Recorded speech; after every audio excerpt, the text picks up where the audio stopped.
Good afternoon, ladies and gentlemen, boys and girls. Thank you very much for joining us for this Theme 2 session that we are having for BIMTech Insurance Colloquium. This is an annual event that we have every year, and thanks to COVID, we have adapted ourselves to this virtual session today.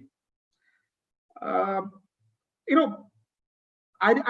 more than sure all of you all would have either read Mahabharat or maybe seen that serial or maybe seen that movie, and it reminds me wherein Ramchandra ji was sent to the jungles, that Vanvas mein bheja gaya tha. But his younger brother Bharat brought back his sandals to the capital, put it on the throne and said, business must go on. That's the kind of situation that we are talking about when we talk about business continuity. So the show must go on. And typically, I think, and honestly, because I'm more than sure the Britishers copied it from us, because when they said the king is dead, long live the king, they borrowed this theme from the Ramayana itself. I can tell you that. But that was on a lighter vein. Coming back to the harsh realities of the COVID-19, we have had situations where the business was affected and people were actually worried about how the business would be handled, so as to say. Now, in such a situation, before we begin, we should actually understand what we mean by business continuity, and we could probably look at it as a proactive plan, to avoid and maybe mitigate risks associated with the disruptions of the business. That kind of situation we are talking about. If that is so, it is my proud privilege to have a panel wherein I have someone like Mr. Rakesh Jain, CEO of Reliance General Insurance Company. I have Mr. Tapan Singhal, CEO and MD of Bajaj Allianz. I have Mr. Sanjeev Jha, CEO and MD of Fairfax Insurance from Sri Lanka. Our last panelist, Mr. Sanjay Datta, will be joining us late, but as and when he comes in, we'll talk about that. I'd rather begin my session by asking a simple question to Mr. Rakesh Jain. Sir, alphabetically also, you come on the top as far as the names of the panelists are concerned, sir. So we talked about this business continuity plan. We all have been talking about it, and the member non-life, Mrs. Alamelu, also talked about it, wherein they had requested the insurance companies to go and put this into place.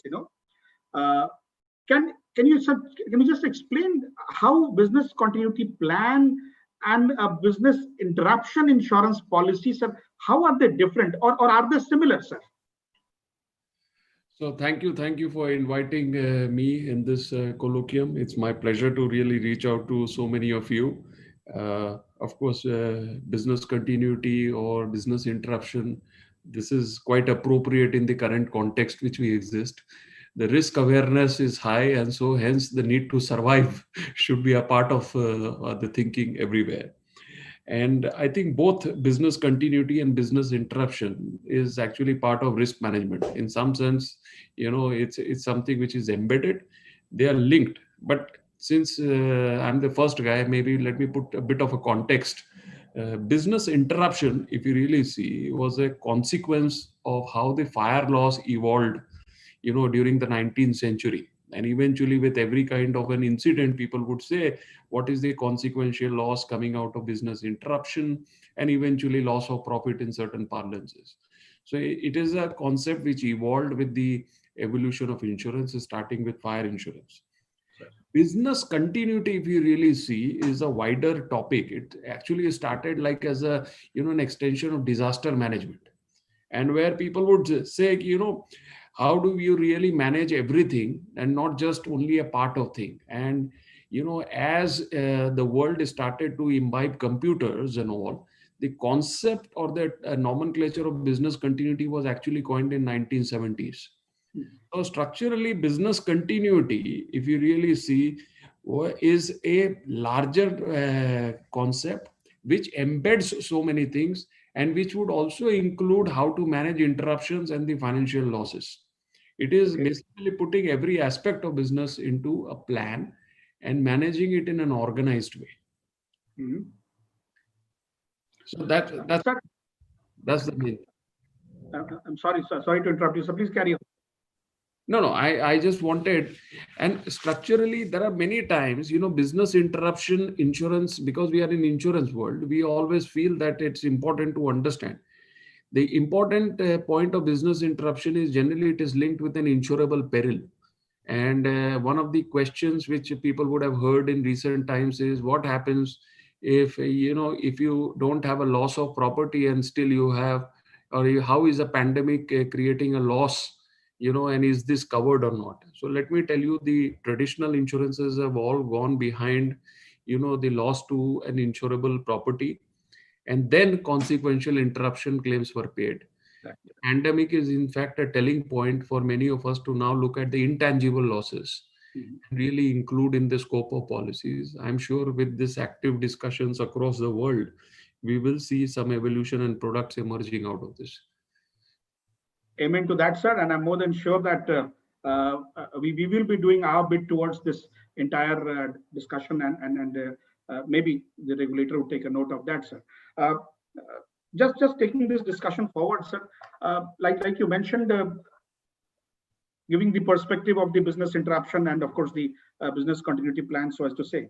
Sir, my next question would be to Mr. Sanjeev Jha. Sir, you've been out of the country for almost maybe 20 odd years, 2 decades or so, sir. How do you see the reaction of the Indian insurance companies towards this challenge of COVID vis-a-vis the business continuity, sir? I've been out of India for 20 odd years, but I think the Indian insurance industry, as other parts of the insurance industry in other parts of the world, are sort of facing this challenge on 2 prongs, Pradeep. One is that we are trying to continue our own businesses because of this pandemic. So we are exposed to the same issue of continuity as any other business is. And I think each one of us is trying its best to make sure that we manage our businesses effectively. So we're trying to make sure that the Bharat, the Bharat keeps the slippers on the throne rather than the slippers coming onto our faces. So we're trying to de-risk ourselves that way. And it's been a tough challenge because I think some of the traditional structures of insurance have got shaken. Primarily, for example, if you look at distribution, now distribution has typically been a very physical nature of us doing business. There's been a physical handshake always. There's been a physical proposal form. Now that's gone for a toss. Claim management has gone for a very, very different dynamics. And I know some of us are doing better, some of us are doing better or not so better. But there's a huge amount of challenge that we are facing as business managers. The second challenge we're facing is on our insured that I think Rakesh mentioned about these questions that are coming up in terms of, say, business interruption. Typically, business interruption, loss of profit arises out of a material damage. That's been the classical one. Now that's getting challenged. That how do you define a material damage? Like how do you define non-access to your factories? What do you do in these positions? How does a workman compensate react when there's a COVID infected patient person in the factory? How do you provide WC when you extend work from home?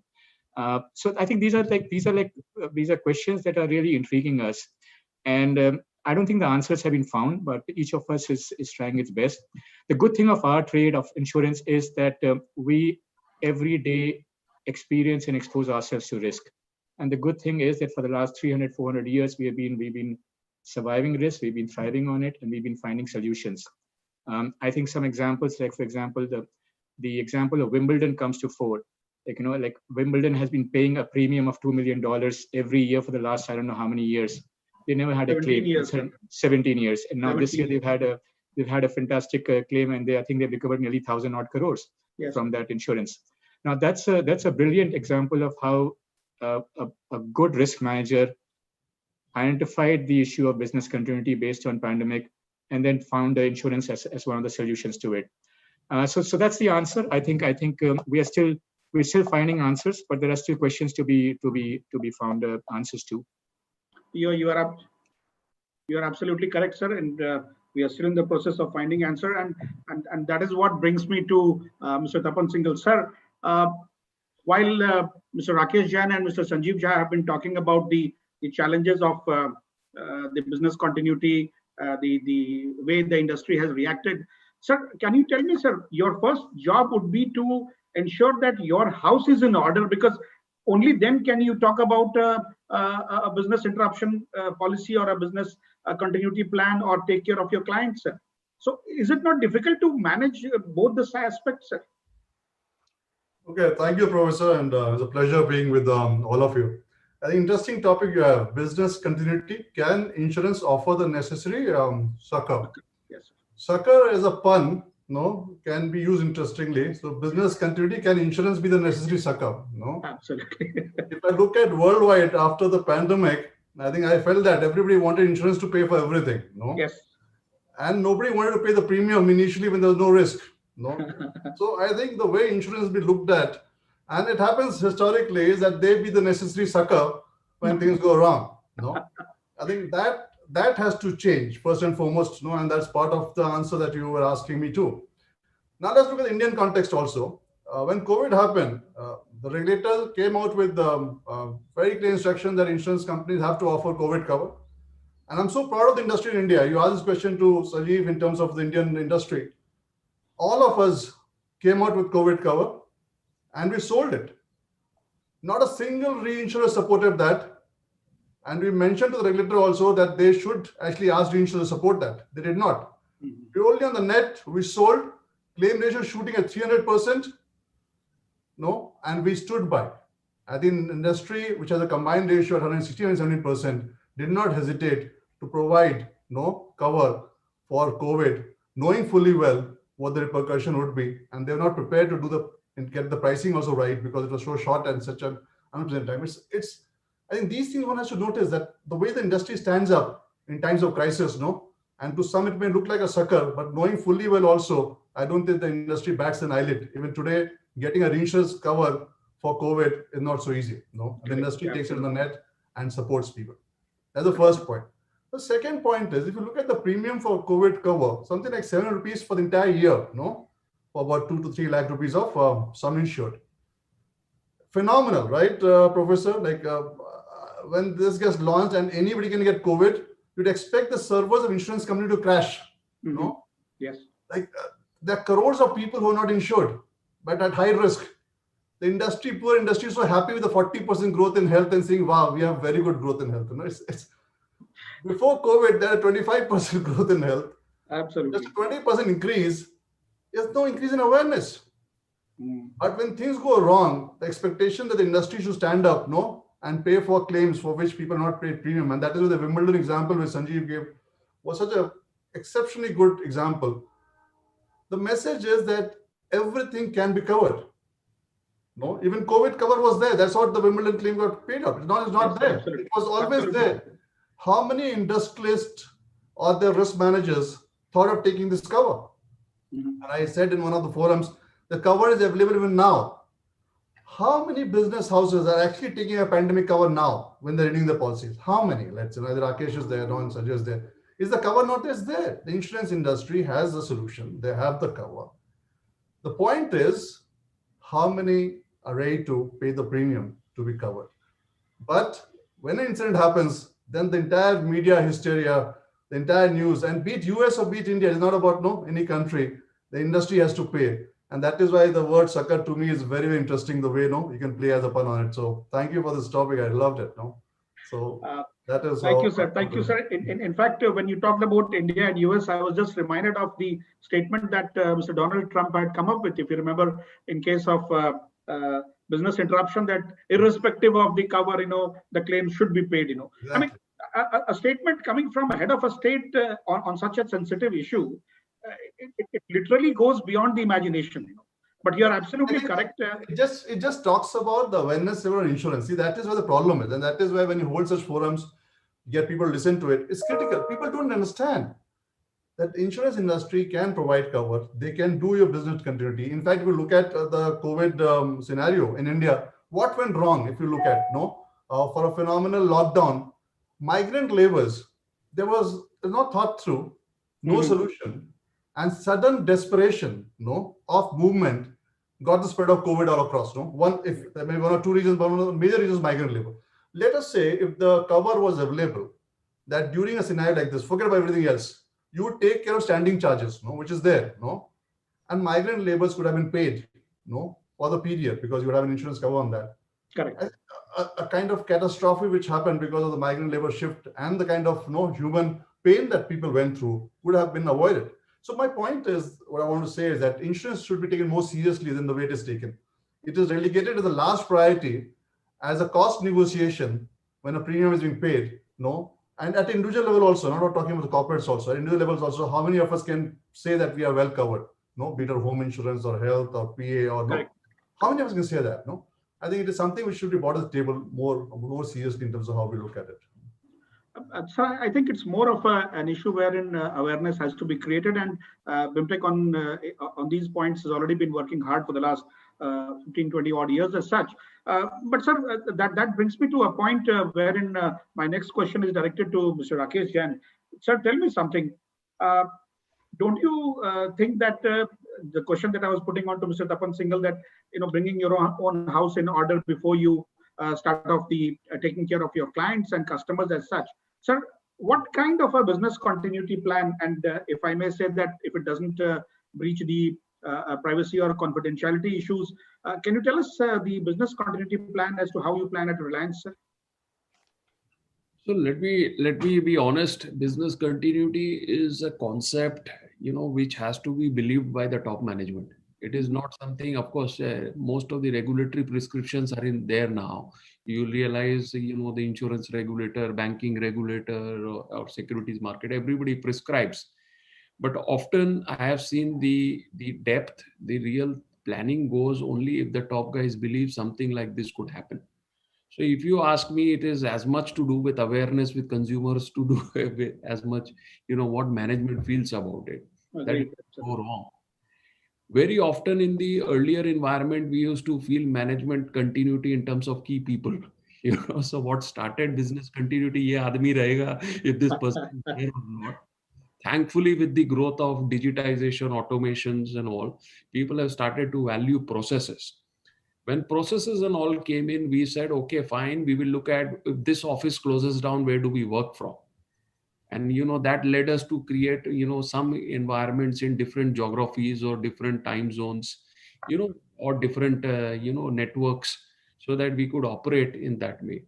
So I think, business continuity over the years have evolved, with every organization in our thinking also. And in insurance business in particular, one thing which we always feel is that our key product is actually claims. Live in that kind of a urgent scenario, wherein even if it is a COVID, you can't say that I'm not going to be there. The only good part about some of the digital architectures now is that you can operate out from anywhere. And that could even be your home. It could even be another city. It could even be, anywhere, anytime kind of a thing. So in Reliance, we had looked at, anywhere, anytime, work environment for quite a few years. I must also admit that it started with the concept of also optimizing our cost, resources and everything. Eventually today we feel that architecture which we created has helped us to really go digital and really test business continuity in the truest sense. Mm-hmm. Even when the COVID thing happened in early March, with a flip, the entire organization, all of us really went on work from home. And I think business continuity was tested in the truest sense. And I must tell you, most of our operating parameters have been better than what, we were achieving before. People are also reasonably happy that they could operate in a seamless way. And business continuity is only evolving in my view. The only thing I must also admit, that the cyber risk has multiplied tremendously. And, while we are delegating a lot of authority or a lot of opportunities to people or our partners or to consumers, the consequence of cyber is still one of the things which bothers us. And in an environment wherein we are expected to function normally, in an environment where, social media to everything is very active. This is one part of business continuity which keeps on bothering us.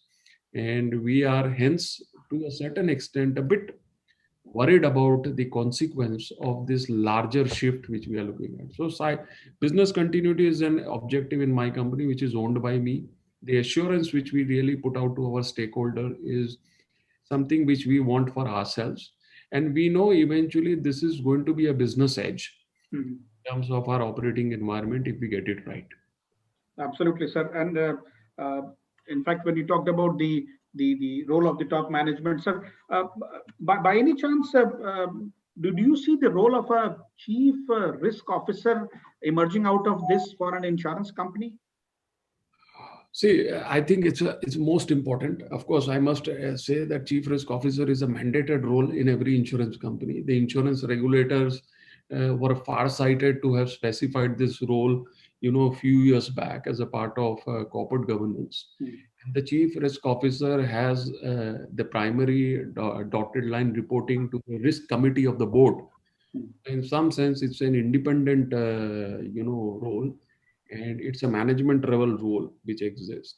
The basic goal of the chief risk officer is basically to set up a suitable, robust, and a sustainable enterprise risk management framework. And basically, which is aligned to the strategy of the corporate. And the second thing is to create a culture for risk understanding and ownership. This is something which, you have to continuously engage, work with the people over there.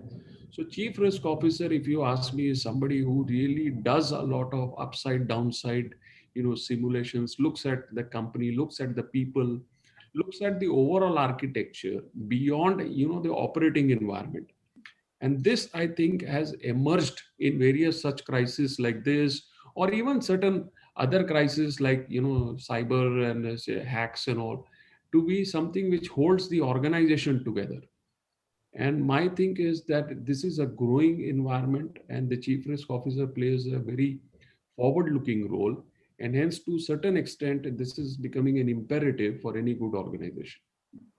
Sir, I think I must disclose to you my vested interest in asking this question to you, because we at BIMTech have been teaching risk management to not only our students, but to some of our alumni as well, and who I think maybe in some times to come could be approaching organizations like you for the profile of a chief risk officer. So I hope, sir, at that juncture, you would remember that, yes, BIMTech was one of the pioneers in bringing out insurance education and risk management education to the students. Thank you, sir, on that note. And so my next question is to Mr. Sanjeev Jha, sir. Sir, can you tell us what kind of insurance policies do you think would be helpful to take care of a crisis wherein we need a business continuity plan? Yeah, Prateek, I think I think the insurance that is required in any continuity is basically an insurance for resilience. This entire area of business continuity or risk management is about making sure that the operation that one is running or managing is resilient to changes.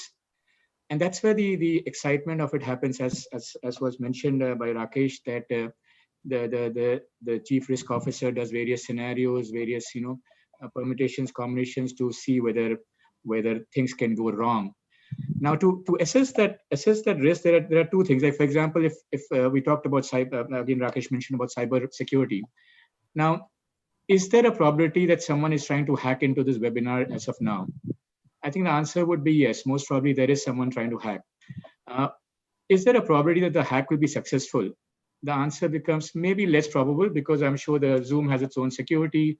You guys have your own security. We all have our personal firewalls. So I guess the chances of that getting impacted is still less. And then the final question comes, okay, supposing it is hacked, what happens? What will happen? Will there be a financial loss for this example? Now, if there was a financial loss, when we spoke about Wimbledon, then clearly there will be a need for insurance to come in and say, okay, there is a chance of an event happening. There is a potential of a financial loss happening. Can insurance come in and play a role? But in this example of this webinar, I guess because there's no financial loss, we don't really need an insurance. So the chance of a hack happening is still there, but there's really no loss going to happen to any of us. We may be a bit embarrassed here there, but there's really nothing going to be like majorly interrupted. So you don't really need an insurance there. So I think that where insurance comes in is really wherever there is a risk and wherever there's a chance that there could be a financial loss, either because the asset is damaged or the asset is not able to produce what we want to produce. Now that's the magic of insurance, that we can create so many different. And Tapan mentioned this fantastic example of how the Indian industry responded to the COVID cover. Now that's brilliant. Like, that's the leap of faith that happens. So I think that's the products that can come in for business community are really are infinite. But as of now, the products that are being spoken about really are the cyber insurance risk, both at the enterprise level and at the home level, because many people have started working from home. I mentioned earlier about extending the things like workman compensation at home. Like, is the employer liable for people working extensively at home on non-optimized furniture? Can someone sue me for that because of something? So the employer's liability is extended from home.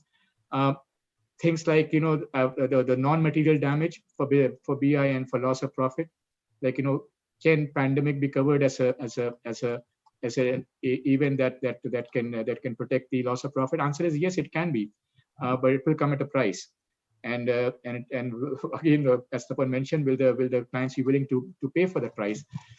So I think these are some of the things. There are extensions on travel insurance. There are extensions on health insurance that are being spoken about. So there's a fair amount of different products that are coming up.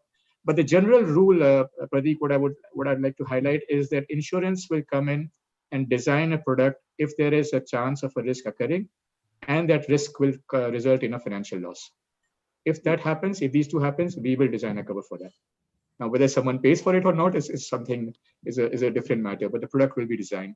Point noted, sir. Thank you very much, sir. And I'll go back to Mr. Tapan Singhal now. Sir, you are responsible for a lot of problems that the insurance companies, employees, customers, and well-wishers are facing. You have raised the bar. You see, Magic is one of the more employee-friendly, customer-friendly companies. And I guess that is one of the reasons, sir, that people expect a lot much more from you. Because when we talk about the, how should I phrase it, the poster boy of the general insurance company, sir, Mr. Tapan Singhal comes to the fore, sir.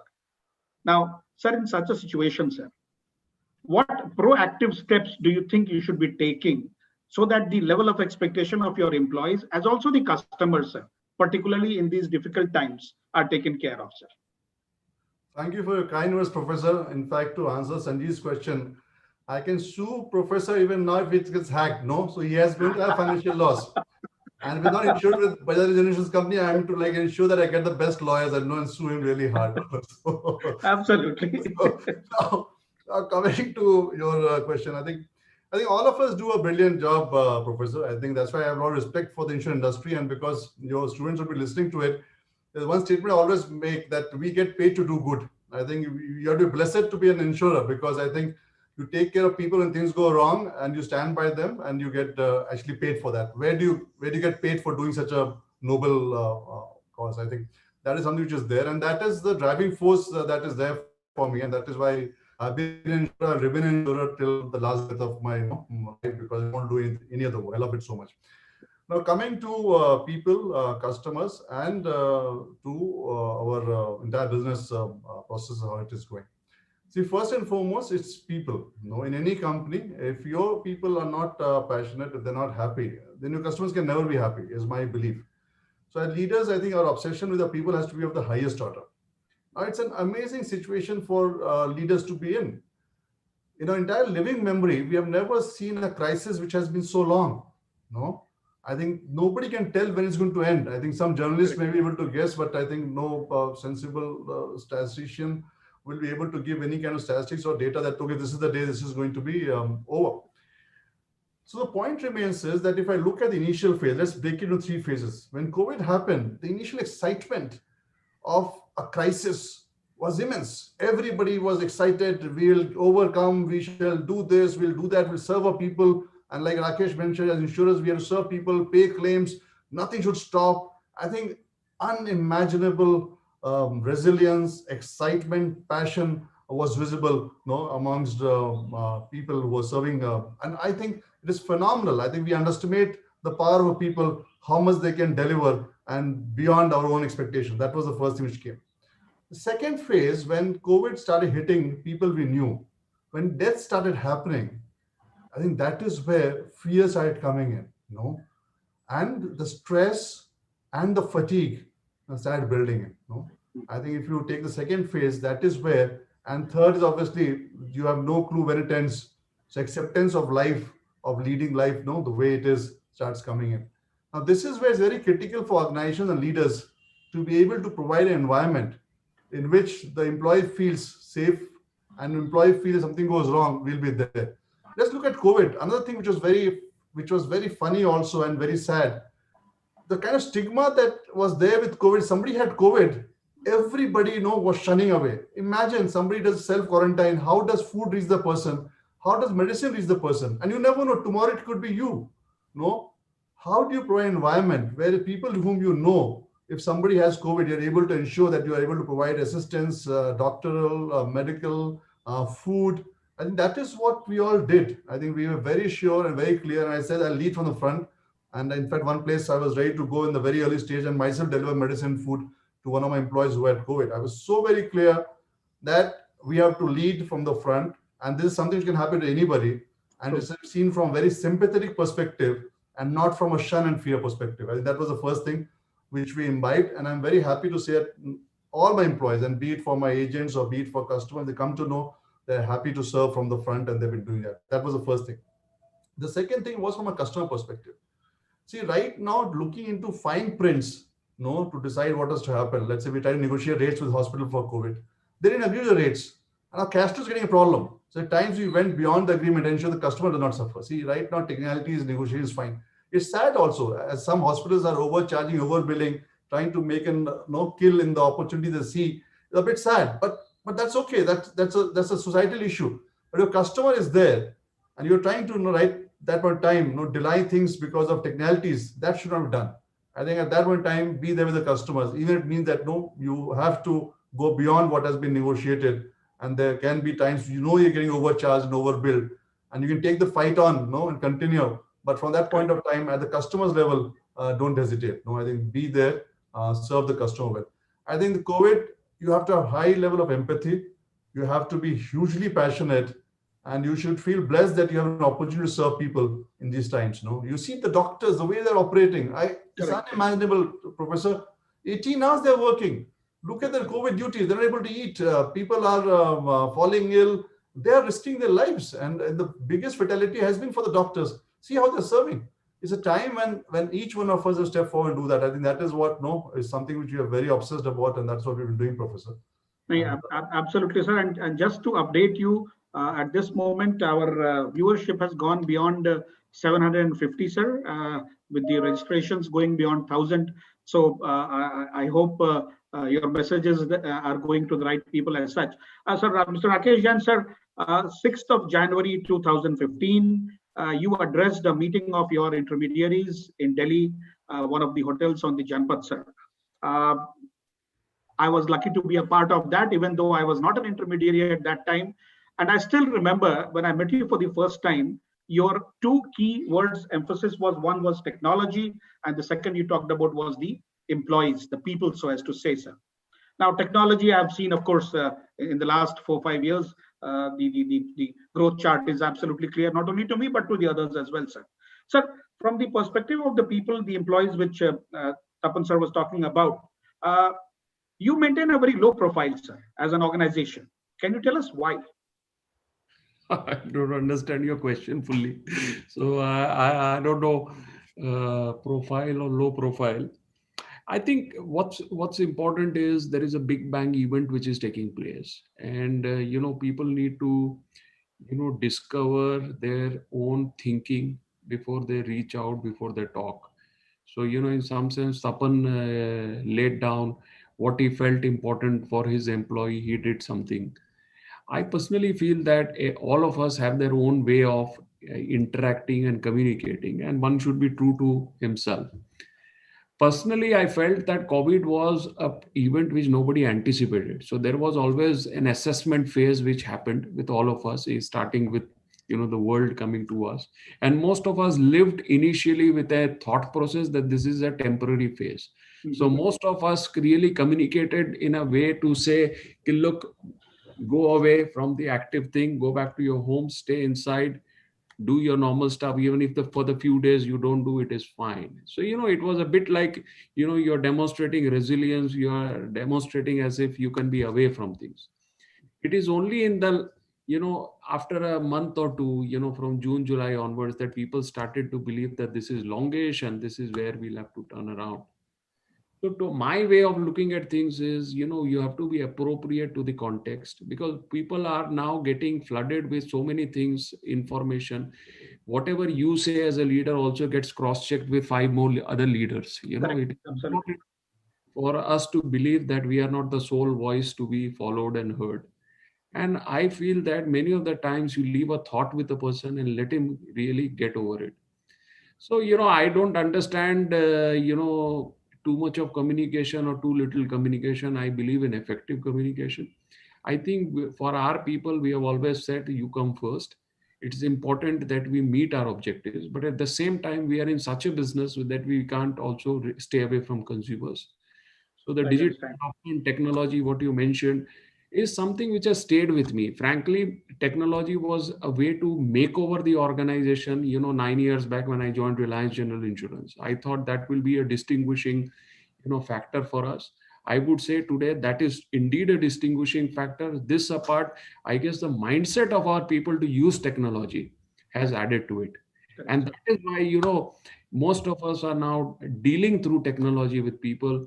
I don't know if any of you know, the tagline of Reliance General Insurance is Live Smart. And this is a tagline we adopted, about 6 years back. And now when we say Live Smart, what we have, in the COVID, now we are saying, now we have to be dealing with tech with heart. I got it, sir. On one side, we'll use technology, but at the same time, heart is because we can't walk away from our human values, from our insurance principles. But it's going to be like that. So this is all what we have been communicating. I hope it is effective communication more than, less or more. Sir, thank you very much, sir, because I felt that I was sort of intruding into your personal space at that point as such. But coming back more specifically, sir, Tapan sir talked about the lack of reinsurance support when it came to the COVID policies as such, sir. One of our listeners and viewers, Mr. Bharadwaj, Nikhil Bharadwaj, has inquired about the effectiveness of the proposed pandemic pool as such, sir. Sir, what are your views on that, sir? See, I think pandemic pool is becoming a necessity. I'm happy that, different stakeholders are coming. A pool like our structure cannot be created by few. Even the resources of an insurance companies or even reinsurance companies may not be adequate if you get into, this kind of situation again and again.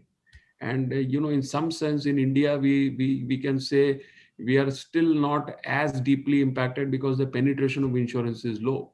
But tomorrow, as with the penetration grows, as economic assets grow, I think it's important that the pandemic pool gets created in a manner which is sustainable, self-fulfilling. So I think the proposals which are coming directionally looks all right. Now it is for everybody to contribute, including the government, which will always be a large stakeholder. I personally feel that this is not a one-time thing. The nature of risks are also going to vary. We should identify a pandemic not like only a flu or a COVID. We should also see how do we build, cyber as a part of also a pandemic approach, because that is something which my feel is again in a globally interconnected environment, we could have significant ramifications. So it is a starting point. I feel that we are in a right direction. There is a need of the hour. But at the same time, there has to be a lot of things at the ground up level which needs to happen first. We need to include more and more people on basic insurances. You see, I think we cannot create business model out of catastrophes. I got your point, sir. I got your point. Regular subscription of insurance. And that is why India has got to have a dual journey towards the insurance evolution. But communicable diseases, non-communicable diseases, we never thought that we could have this kind of a thing emerging. I think looking at the things which are in front of us, I think we have to hasten up so many things now in the next maybe 5 years or so. I understand, sir. Sir, Mr. Sanjeev Jha, sir, you talked about certain categories of claims, because, for instance, a WC claim what would happen to somebody working from home, and that's a difficult situation, because as of now, like Tapan sir said, like Mr. Rakesh Jain said, this is an unprecedented situation that has come about, sir. We also talked about the situation where a business continuity plan is put into place, and at times we take the help of a business interruption policy. Sir, can you tell us as to how exactly do you build a business continuity plan, sir? I mean, what are the thought processes behind it, sir? Great, fantastic question, Prateek. So you build it over time, and I think again it starts off with the desire to keep a business resilient. And then, and like I mentioned earlier, the resilience can be tested by different aspects, and different parts of the business can get tested. For example, if you have a server room, the server may get flooded, or something could happen. So I think so there is an element of a fairly detailed element of finding out the assets that are important to the business, both in terms of the output that they do and in terms of the duration that they can survive an event. And then there is the need to sort of do the assessment of an event occurring, like we talked about earlier about cyber hacking, and then Tapan mentioned that he will still sue you in case we are hacked here. So I think these are the things that starts off with the essence of a business continuity plan. So there's a frequency, like as insurance guys talk about, we talk about frequency or the incidence of an event happening, and there's a severity assumption that is saying like, okay, if it happens, what is the possible quantum of the loss that could arise. Some of the events can't be insured against, some of the business continuity plans, and I think this pandemic is really testing us. And you guys mentioned about the pool, which I think is possibly till there is more science behind this pandemic. I think a pool is the only way ahead, possibly. But some of the insurance risk, some of the events can't be insured. Like for example, flood in certain parts of India or certain parts of the world has become a regular event. It's very difficult to insure that. We can insure that, but the premium rates will be so high that it just becomes unimaginable.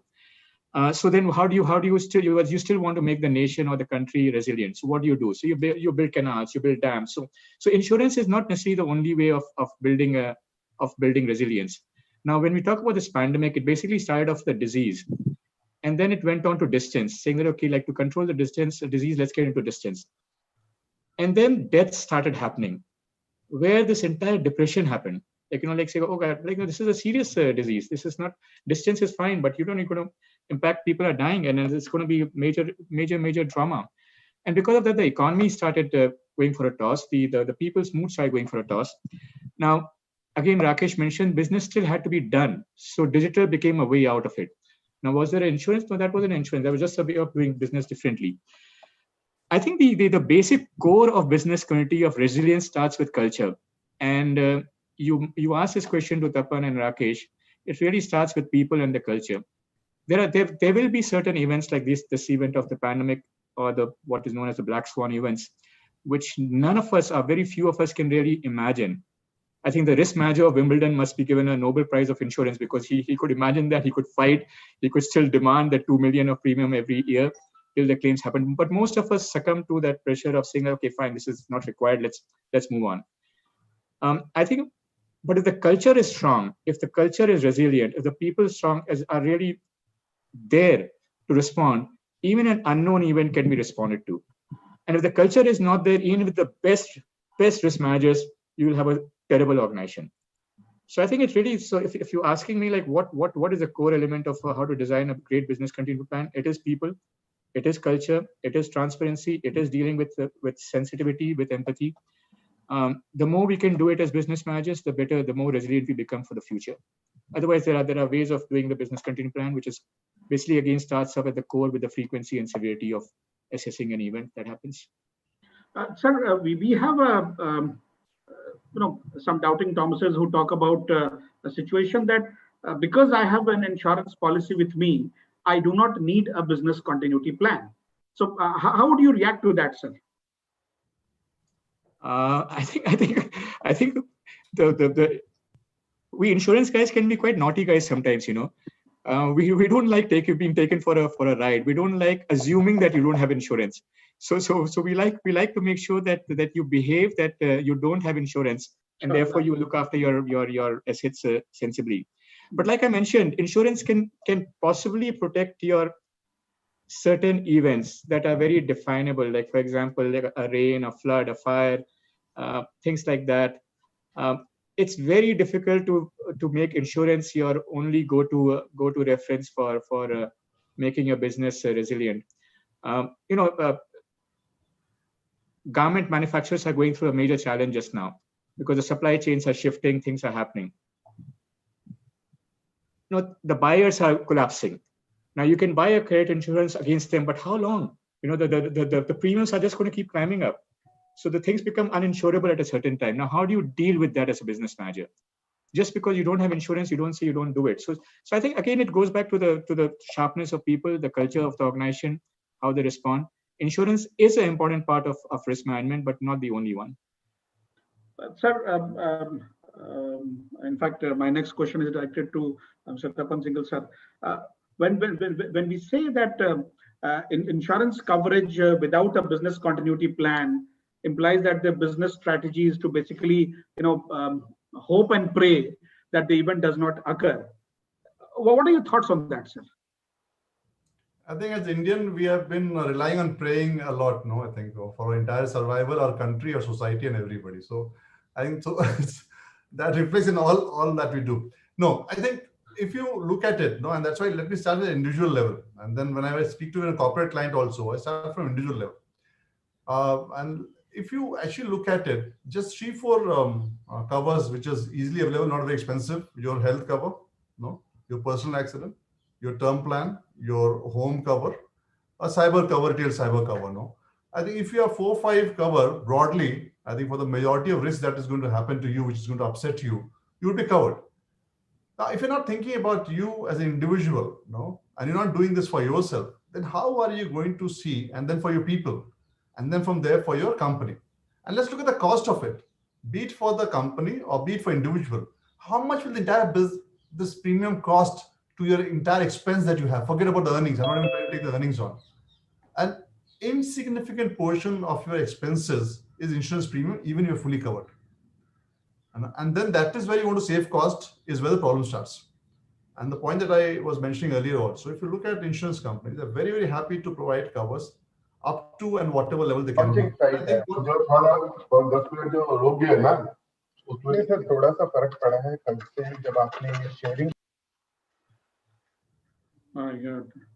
Sorry for that, sir. No, this is where we sue you, so we make money. Such instances help. Absolutely. Now coming to the point. So the point is that if we are serious business owners and we take insurance seriously, and then we are able to run our businesses well, it is good. But to your earlier question is like that I want to fall ill because I have an insurance cover. I don't think anybody can think like that. It doesn't work. In the end of the day, you suffer whenever loss happens, and insurance can make good the losses, but the suffering is still yours. So if we do that a bit systematically, I think we would be a better individual, a better society, and a better businesses being run. And it is there. Like if you look at what Sanjeev was saying also in terms of covers, not that insurance companies can't design a cover. Like for floods also, you have parametric cover. Nagaland government is the first government is taking a parametric cover. And if you look at some of my interviews and talks, and for quite some time speaking about that, in a country like India, parametric cover should be there. If you look at Pradhan Mantri Fasal Bima Yojana, it is such an effective mechanism of distribution of subsidy to the end farmers. The claim ratio has been over 90%. If I look at aggregate loss ratios, imagine there's a time when I used to hear early on, you used to say that if 100 rupees sent by the center, 15 rupee reaches the end consumer. At a 90% plus loss ratio, you have such an effective mechanism of distribution through the insurance companies. A lot of things can be devised. A government and an insurance company partnership can do wonders for the country, is my strong belief. And it has happened also in schemes which has been run by the government. I think the kind of relief which has come through, or if you look at the health scheme, 40 crores Indians are covered, 5 lakh covered. It's phenomenal. And that is what has to be looked into, the serious issues. The government insurance company should sit together, find solutions, and they can do that. Even the pool can be created, a paramedic insurance can be done, business continuity for the country can be done. Forget about at a company level or individual level. So I think it's just a question of how we look at it, how serious we are about it, how we want to solve it. It is something which can be solved, and it can be solved very, very well. Sir, I'm absolutely in sync with you. Even on the part of when you decided to sue me, that also I'm okay with that, sir. Sir, but the fact fact remains that insurance comes under the excess clause. Don't worry, you escaped this one. But I mean, all three of you are absolutely correct when you say that environment has to be created, that culture, must be there to build up resilience. The idea, because sir, as early as 2010. Swiss Re had come out with a parametric solution for natural calamities, and I was personally involved in it. Therefore, I'm aware of it. And we had tried to sell that policy to the government of Gujarat, the then CM, and of course the state of Bihar. And it was very difficult to even explain it to them as to what why they should take it. And 10 years down the line, it has happened now that one state government has taken it. But I guess, you are absolutely correct that culture and that necessity must be felt before such a policy comes into place. Sir, my last question, and this is to all three of you, sir. If I can conclude from whatever you talked about on the business continuity plan, we are basically talking about three key elements, sir. One is resilience, of course. The second is recovery. And the third is the contingencies that we talk about, sir. Sir, let me start off with Mr. Rakesh Jain, sir.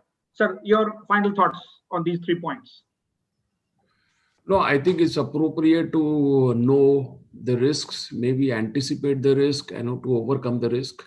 And I personally feel it is in the interest of insurance companies, because insurance as a business is all about risk. And it's also a function of capital. In some sense, insurance business can dramatically go wrong when people can miss either on understanding of risk or on right capitalization. Having said that, we serve policyholders, we have fiduciary responsibilities, so we also need to plan the things well. We also need to, really have a recovery in the sense of our business objectives with a goal of serving somebody else. It is not just about you and yourself, your money going down and you suffering a loss, creating a huge challenge in the entire ecosystem. At Reliance General Insurance, while we are still a small company with about 4% market share, we cover over 2 crore people in various ways and means. So, this kind of responsibility does put a lot of onus on us. So I think business continuity needs to have all the 3 factors to be anticipated. And as I said earlier, this is something which is a management topic. It is something which bothers me as a CEO and is a part of my survival plan for years to come. Excellent, absolutely. Sir, Sanjeev Jha, sir, your thoughts? Yeah, I think I echo what Rakesh has said. I think the only thing I'll add is that it's not an ad hoc process. If an organization is serious about risk management, then it does need to have a regular rhythm. So classically, you'll need the risk committees, you'll need the board risk committees, you'll need various things to happen, and that has to be steadily studied. It has to be updated, kept informed.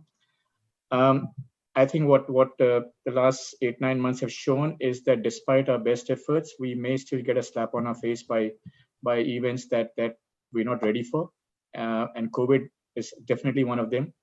And that's where the culture of an organization or the culture of a society comes into play. I think how nations react, how people react when unknown events happen is quite a clear view of how the society is shaped.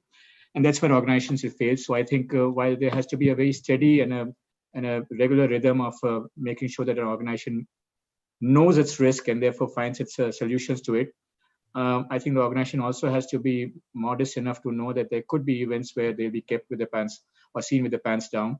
And that's when the people's general courage will come about. Right, sir. Thank you, sir. Tapan Singhal, sir, last comment on that, sir. This is a wrong question to the panel. And the panel should be asking you this question. You are the experts, no? The ones who are teaching risk, you are teaching your students, doing all the case studies, putting it together. See, companies will do their best. They'll put in the CROs, they'll put in the strategy, like Rakesh mentioned, Sanjeev mentioned. It will be something we're thinking about. But this you owe to us. You should send us a note after the call and say what all we should do more and what you think is your learning. You professors are the best ones on this, no? I think these are kind of unfair questions thrown at us, professors. So after seconding both the panelists, what they have said, I leave this to you. You send us a note on what you think is something that we should be doing more, what you're looking at. It's a question to you, Professor. But having said, really enjoyed being part of the panel. Really great panelists, and thank you for all the lovely questions and the great time that we had. Sir, just to conclude, I think we can safely conclude that, insurance coverage without a business continuity plan would not work. And a business continuity plan without an insurance coverage may be difficult to be put in place, So from that perspective, honestly speaking, hats off to the insurance industry, that even in such disturbed and difficult times, you've been able to put your foot on the ground and reach out to the last customer that you people have been talking about. Just wanted to add that Sanjay Datta finally could not make it because his board meeting was extended beyond 4:30, sir, and he's been messaging me after every 10 minutes that I'm just trying to move out, but then of course I can understand the board meetings can be difficult at times, So I thank you from the bottom of my heart, sir, for bringing out the basic factors that you and your organizations have been working about. I'm grateful to each and every the three panelists that you have, that we were able to explain to over 750 listeners and viewers the basic ideas behind the business continuity plan, the insurance policies that could be made available.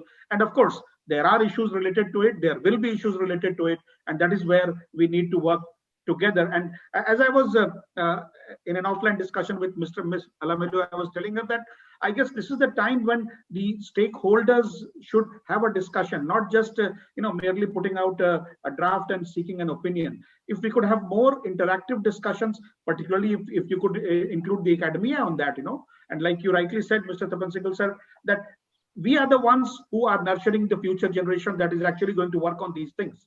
And I guess that is where the role of BIMTech as an organization is important. Thank you very much, sir. Thank you, Ketan sir, and thank you, Director sir, for giving me this opportunity for interacting with all of you all. The team IBM stands behind the entire process. Thank you very much, sir.